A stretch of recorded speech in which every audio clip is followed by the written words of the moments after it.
kaibigan, kamusta? Saan punta mo? Ito, nakakap lang. Tingnan ko lang yung magandang tanawin. Napakaganda, di ba? Lahat ng yan ay nagsasabi kung gaano kagaling ang Diyos na lumikha. Diyos! Sus! Modern day na! Naniniwala ka pa rin sa mga fairy tale? Hindi totoo yan. Kung totoo siya, asan siya? Bakit di siya maramdaman? Bakit di siya magpakita para paniwalaan ng tao? Ang dami palang katanungan at pagdududa, no, kapatid? Ang hangin hindi mo nga nakikita di ba? Pero bakit totoong may hangin? At bakit naniniwala ka sa hangin? Dahil ang hangin ay napatunayan ng siyensya. Yung Diyos mo naman ay hindi kaya patunayan ni naman. Ang sanglilikha ang magpapatunay na totoo siya. Kahit saan ka lumingon, ang kanyang mga gawa ang magsasabing totoo siya. Kulit mo. Mabuti pa, sumama ka na lang sa akin sa church. Doon makakapakinig ka ng salita ng Diyos na siyang mangungusap sa iyo. Baka sakali masagot yung mga katanungan niya. Church! Anong tatakutin niyo ako? Kapag hindi ako sumama sa inyo sa sama o sumanib, mapupunta ako sa sinasabi niyong impyerno. Wala naman akong sinasabing gano'n. At isa pa, hindi naman ang pagsisimba o pag-anib sa anumang relihiyon ang magliligtas sa iyo. Walang makakapagligtas sa atin, kundi si Kristo na dapat mong tanggapin at paniwalaan. Kita mo na, parang ganyan din yun. Nananakot kayo kung hindi ko tatanggapin yung Kristo niyo. Mapapahamak ako. Akala ko ba, ang Diyos niyo ay Diyos ng pag-ibig? Bakit naman niya ako itatapon sa impyerno dahil sa hindi ako naniniwala sa Kanya? Asan ang Diyos ng pag-ibig yung sinasabi mo dun? Gusto ko sanang ipaliwanag sa iyo, kaya lang mukhang sarado pa ang isip mo sa ngayon. At hindi mo rin tatanggapin ang mga sasabihin ko. Talagang hindi, no? Maniniwala lang ako sa Kanya kung magpapakita siya sa akin sa harapan ko. O kaya kung nandun na ako sa impyerno sinasabi mo. Tingnan mo nga, ang daming masasamang tao dyan, no? Bakit di na sila yung mapahamak? Ako hindi naman ako masamang tao. Kung nagkakasala man ako, lumabawi naman ako sa gawang mabuti. Kaya kung totoo man yung sinasabi niyo, hindi ako mapapahamak. Kasi mabait ako Hindi naman ako nagnanakaw, hindi naman ako pumapatay. Diyan ayaw ko lang maniwala dyan sa Diyos niyo. Dahil hindi naman siya totoo. Wala nang matutunguhan itong pagtatalo natin. Sige, mauna na ako kapatid. Papunta kasi ako sa church ngayon Ito nga pala ang contact number ko. Baka sakaling magbago ang isip mo. Tawagan mo na lang ako. Sasama kita lagi sa panalangin. Hindi na kailangan. Wala namang bisa sa akin. Uwi na lang ako!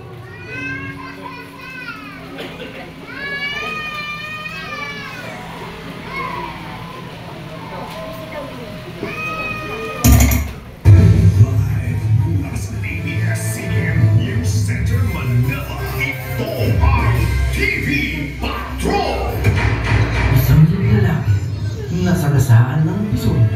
Patay. Ano ba yan? Patay pa. Isang lalaki! Tumalon mula sa ika-21 palaban ng gusali! Patay! Usap tayo, kaibigan! Ito mo? This is CNN Breaking News. Wow! Isang lalaki nabagsakan ng eroplano habang natutulog sa kanyang bahay. Ang tindi mo rin no? Ayun! Patay! Patay na rin yung nagbabalita na yun. Isang lalaki nakasalo ng isang pangalang patay. Ano ba yan? Bakit mo pala nilipat ang channel? Di na ako natapos sa magbabalita ko. Ha? Bakit makasiguro patay binabalita mo? Tsaka ba't puro yung reporter? Alam mo iba? Tsaka bakit puro lalaking patay? Wala bang iba? Tutoy! Ano mo pakialam mo? Ang dami mong tanong! Naubos na ang oras ko sa'yo! Excuse me po! Ito po si Mark Enriquez at ito ang 4 oras dahil natutulog din ang tagapagbalita! Ano ba yan? Nawala niya. Puro masama naman yung balitang dala doon. Tapos sasabihin mayroong Diyos. Ay, matutulog na lang ako.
Ako ang daan, ang katotohanan, at ang buhay.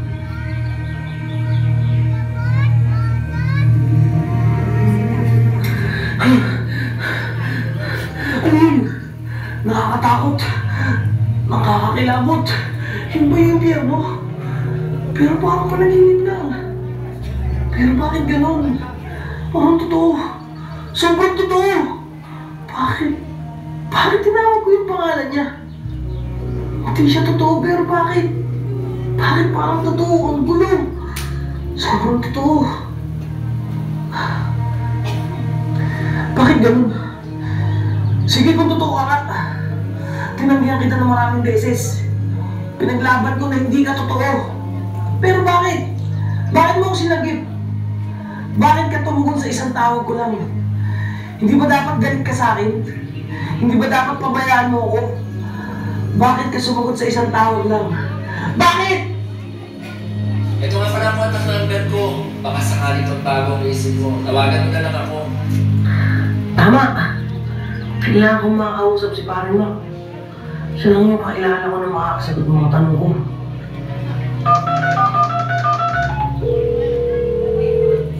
Hello, Pare Mac. Oh, Georgie, natatawag ka. Kailangan natin magkita ngayon. As in ngayon na. Ano nangyari? Tsaka, nasan ka ba? Pupunta kita. Nandito ako sa bahay. O, pumunta ka. Ngayon na! Sige. Papunta na ako dyan.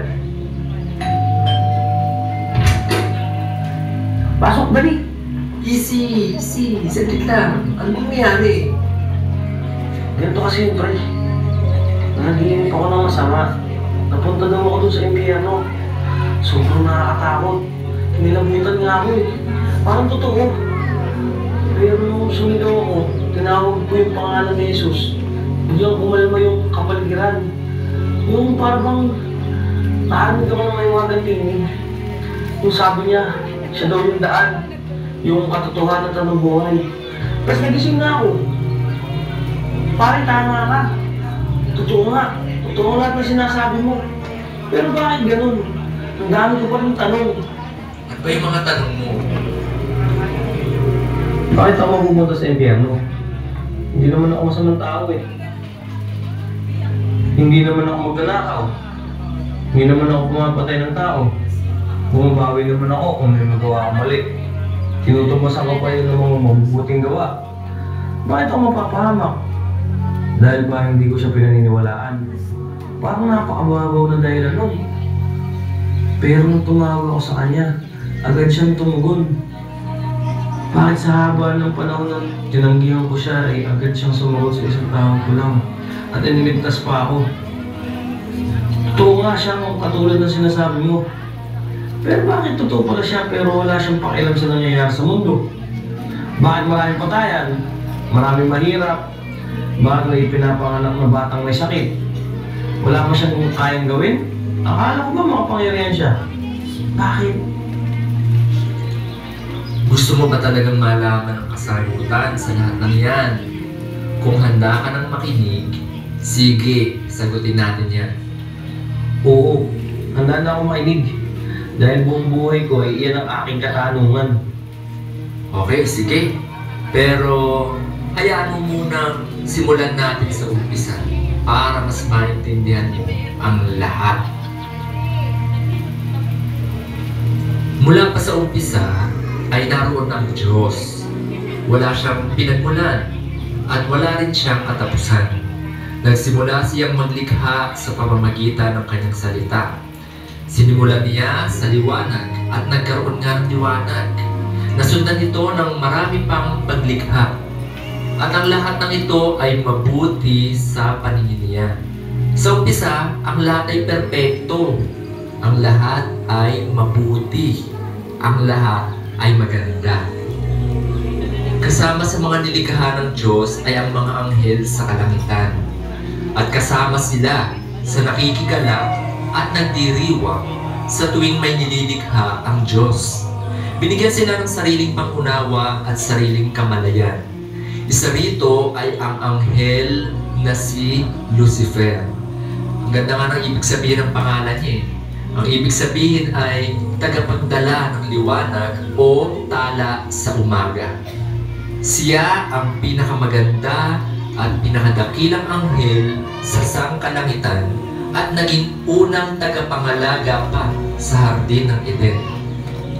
Sa kahuli-hulihan ay nilikha ng Diyos ang tao mula sa alabok. Pagkatapos, sinabi ng Diyos, Ngayon, likhain natin ang tao ayon sa ating larawan, ayon sa ating wangis.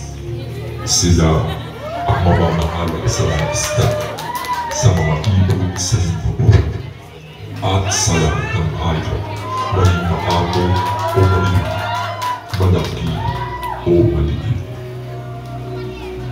nilalang nga ng Diyos ang tao ayon sa kanyang larawan. At inilipat ng Diyos sa tao ang kapamahalaan sa sangnilikha sa ibabaw ng lupa. Ang lahat ng ito ay nakita at nasaksihan ng pinakadakilang anghel na si Lucifer. Maaaring umaasa siya na dahil siya ang pinakadakila sa lahat ng nilalang, sa kanya dapat ipamahala ang lahat ng sangnilikha. Ngunit ang lahat ay ipinasakop sa kapamahalaan ng tao. Ang tao na gawa sa pinakamababang material, gawa sa lupa.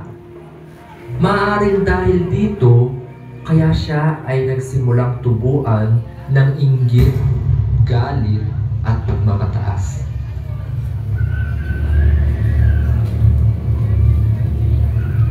Hindi! Hindi! Ako ang pinakatakilang nilalang sa sangkalangitan! Ako ang pinakamataas sa lahat ng nilalang! Dapat ako! Dapat ako ang mapahalang sa nilikha! Bakit? Bakit isang gawa sa lupa ang pinagkatiwalaan? Bakit hindi ako? Dapat ako! Galit, inggit, at pagmamataas ang naghari sa puso ng dakilang anghel na ito. Dahil dito, tinipon niya ang hukbong kanyang nasasakupan.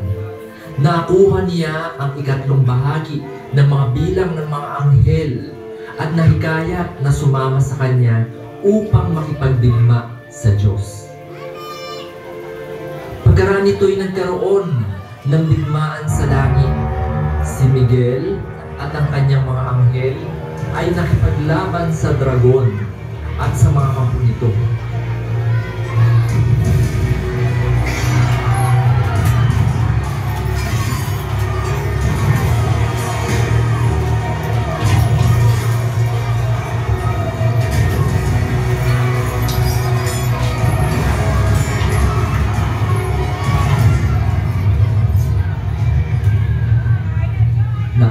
dragon at ang kanyang mga kampon, at hindi na sila pinayagang manatili sa langit.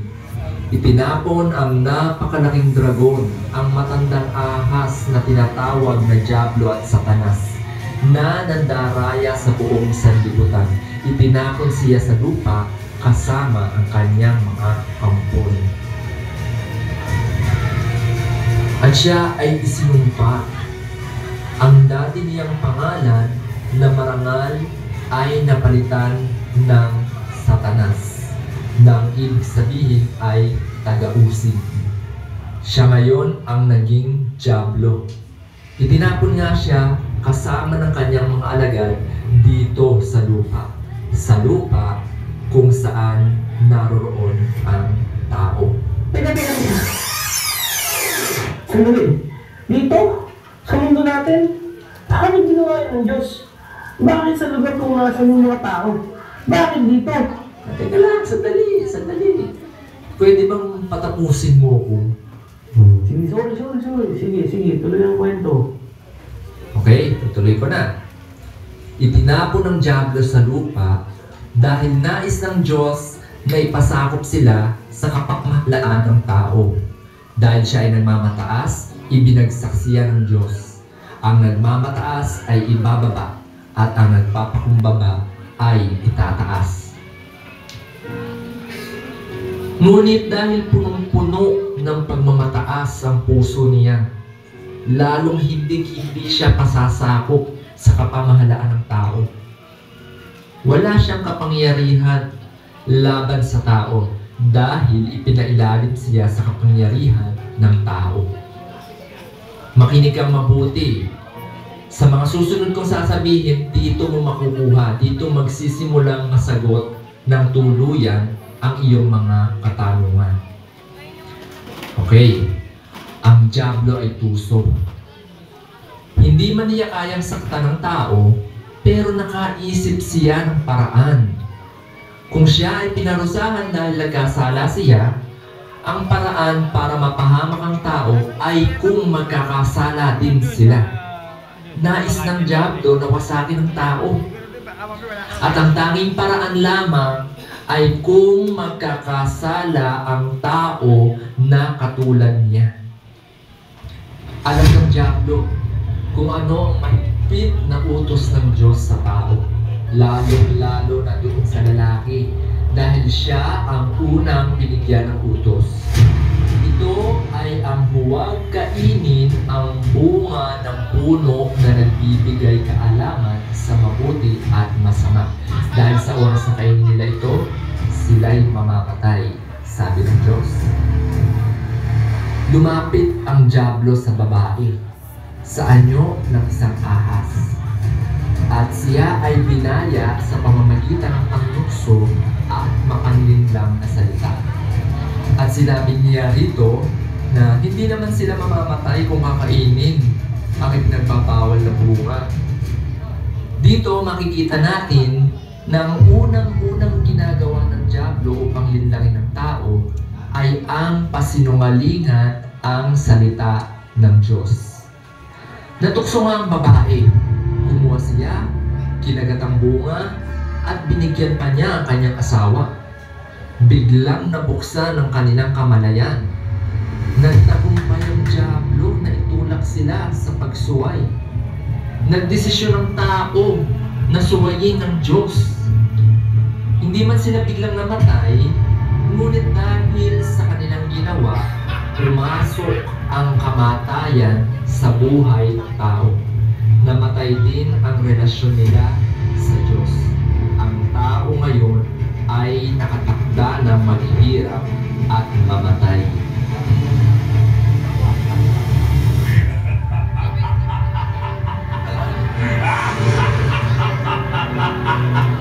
Isang malaking tagumpay ito sa Diablo. Ngayon, ang tao ay katulad na niya na nagkasala. Ang kahahantungan niya ay kahahantungan na rin ng tao. Ito ang dahilan kung bakit ang tao ay patungo na rin sa ikalawang kamatayan, ang tinatawag na impyerno. Oo, ang impyerno Ang lugar na iyon ay hindi dapat para sa tao. Ang lugar na iyon ay para lang sana sa dyablo at sa mga kampo nito. Isang tagumpay ito para sa dyablo. Ngunit mayroon pa siyang hindi inaasamang makuha. Ito ay ang kapamahalaan sa sanlibutan. Nakuha nga ng dyablo sa tao ang paghahari sa sanlibutan. Dahil sinasabi sa Roma 6:16 sa Biblia, ganito ang sinasabi, na kung sino man ang sinusunod mo, ikaw ay magiging alipin nito. Mula noon ay nakuha ng dyablo ang paghahari sa mundo. Kaya nga siya ngayon ang tinatawag na Diyos ng sanlibutan. Lumaganap ang kasamaan sa mundo mula sa unang krimen ng pagpatay ni Cain sa kanyang kapatid na si Abel hanggang sa kasalukuyang panahon. Ang paglala ng kalagayan ng tao at ang unti-unting pagkawasak ng sanglilikha, ang lahat ng ito ay hindi kagustuhan ng Diyos. Ito ay bunga ng kasalanan at pagsuway ng tao. Kaya kung sinisisi mo ang Diyos sa lahat ng masasamang kaganapan sa ating kapaligiran, dapat mong maunawaan na ang naghahari sa ibabaw ng lupa ay ang dyablo. At ang ating hantungan ay ang walang hanggang pagkawalay sa Diyos sa apoy ng impyerno kasama ng dyablo. Sapagkat ang lahat ay nagkasala at hindi umabot sa kaluwalhatian ng Diyos. Lahat ng tao ay makasalanan sa harapan ng Diyos. Siyempre, hindi yun kagustuhan ng Diyos. Hindi niya gustong mapahamak ang tao. Siya ang Diyos ng pag-ibig. Pero at the same time, siya ay Diyos rin ng hustisya. At hindi pwedeng hindi parusahan ang kasalanan. Ngunit, hindi pumayag ang Diyos na ang tao ay manatili sa kasalanan at mapunta sa walang hanggang kamatayan. Siya ay gumawa ng paraan upang iligtas tayo sa tiyak na kapahamakan. Sapagkat gayon na lamang ang pag-ibig ng Diyos sa sanlibutan, kaya binigay niya ang kanyang bugtong na anak upang ang sino mang sa kanya'y sumampalataya ay hindi mapahamak kundi magkaroon ng buhay na walang hanggan. Si Jesus, ang bugtong na anak ng Diyos, na siyang nagbayad ng ating kasalanan at nagbigay sa atin ng kaligtasan. Pero sa paanong paraan tayo nililigtas kapag nananalig sa Kanya? Kasi parang napakabago na dahilan na maligtas o mapahamak depende sa paniniwala sa Kanya. Simple lang ang kasagutan. Kamatayan ang kabayaran ng kasalanan. Walang ibang pangbayad ng kasalanan kundi ang kamatayan. Hindi ang mabubuting gawa, hindi ang pagsisimba, at lalong hindi ang kayamanan. Kamatayan lang ang pangbayad sa kasalanan. Kaya mo bang bayaran ang iyong kasalanan? Makakabayad kaya ang tao? Siyempre hindi. Walang sino man ang may kakayanang magbayad. Kaya naman, ang bugtong na anak ng Diyos ang nagbayad ng ating mga kasalanan. Isinilang siya sa mundong ito upang mamatay sa krus ng Kalbaryo. Nagkaroon ng Pasko dahil nakatakdang magkaroon ng Biyernes Santo. Ang kamatayan ng Panginoong Hesus ang naging pangbayad sa kasalanan ng tao. At ang muli niyang pagkabuhay mula sa mga patay, ang katibayan na tayo ay muli rin bubuhayin at makakasama niya sa kanyang kaharian. Doon ay wala ng pagdurusa, doon ay wala ng paghihirap, doon ay wala ng luha, walang magnanakaw, walang mamamatay tao. Iyan ang dahilan kung bakit namin ipinapangaral si Jesus, para malaman ng tao na miserable pala ang ating hantungan at nangangailangan tayo ng tagapagligtas. Kung ikaw ay mananalig na si Jesus ay Panginoon at siya ang gagawin mong hari ng iyong buhay, ang kanyang dugo na dumaloy sa krus ng Kalbaryo ay hinuhugasan ka sa lahat ng iyong mga kasalanan. At ikaw ngayon ay tatanggap ng kapatawaran. Naiintindihan mo na ba ngayon? At nais mo ba siyang tanggapin sa iyong buhay ngayon?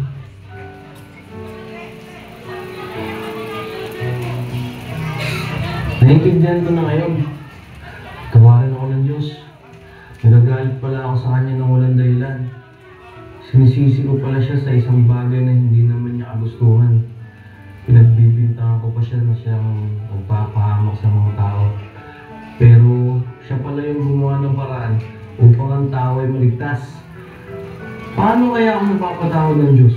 Lumapit ka at ikaw ay tatanggapin niya sapagat siya ay masagana sa habag at kapatawaran. O Diyos, lumalapit ako, Panginoon. Patawarin po ako. Ngayon ay nauunawaan ko na ang lahat. Nagkakatiwala ko na po sa inyo ngayon ang aking buhay. Ikaw na ang maghari mula ngayon. Magandang desisyon yan, kapatid. Kung ganon, halika, sumama ka sa akin. Saan tayo pupunta? Doon sa church, may simbang gabi ngayon. Ano, tara na? Halina at sambahin natin si Jesus.